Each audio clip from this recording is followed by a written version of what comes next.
Dünya Uyghur Qurultayı Reisi Dolqin Aysoning oliy maktabdagi savoddishi va 1985 yildagi 12 dekabr o'quvchilar harakatining tashkilotchilaridan biri bo'lgan Varis Abubakirning yig'ilish lageridan qo'yib berilib, bir haftadan keyin sirliq bir kasal bilan o'lib ketganligi oshkorlandi.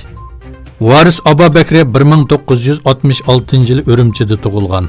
O'quvchilar harakatiga rahbarlik qilganligi sababli 1988 yili maktabdan haydab etilgan. Shuningdan buyon savdo sohasiga qadam qo'ygan bo'lib, bu jarayonda nurg'un ssenariyalarni yezib kino qilib ishlagan. Varis Abubakir bu yil 1-oyda tutib ketilgan va jazo lageriga qamalgan.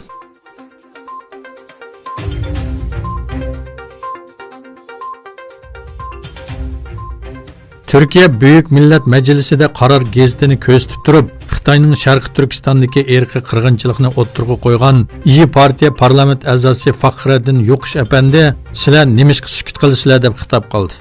Türkiye Büyük Millet Meclisi yig'inida so'z qilgan Faxriddin Yo'qish apandi, qarar gazetiga besilgan Xitoyning puli musulmonlarning eg'izini ochirmadi degan so'zlarni ko'zitib turib, hukumatni tanqid qildi. Yana bir tarafdan Türkiye Büyük Millet Meclisi Kişilik Hukuk Komitetining boshlig'i Hakan Çavuşoğlu'nun Xitoydan kelgan atalmış Kişilik Hukuk Taraqqiyot Fondining boshlig'i Huang Minfo boshchiligidagi hay'atni kutib olganligi bildirildi.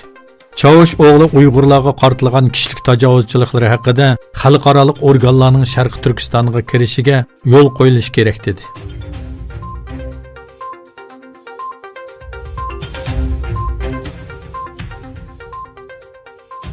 Türkiye Domiyat Vakfi qanıgan yarımız Sharq Turkiston şuarı bilan yo'lga chiqib Xitoyning Uyg'urlarga qilayotgan zulmiga norozilik bildirdi. Mazkur vakfining a'zolari İstanbul ko'chalarida tashviqot varaqlari esib, Xitoyning zulmini fosh qildi. Bu rasmlar orasida Xitoy davlat raisi Xi Jinpingning bosh rasmi tushirilgan plakalarni yer oldi. Domiyat a'zolari jamoatchilikni Xitoy zulmiga sukut qilmaslikka va qarindoshlarga ega chiqishga chaqirdi.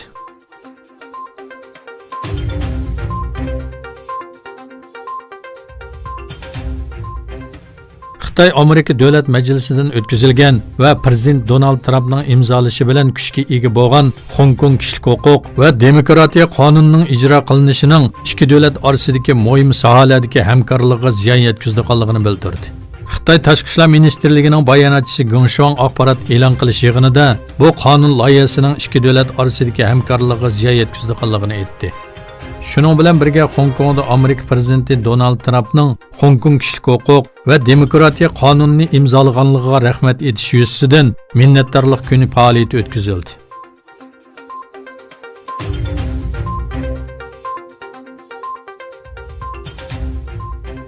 Amerika prezidenti Donald Trump minnatdorlik kuni munosabati bilan Afg'onistondagi Amerika askarlarini tuyuqsiz ziyorat qildi.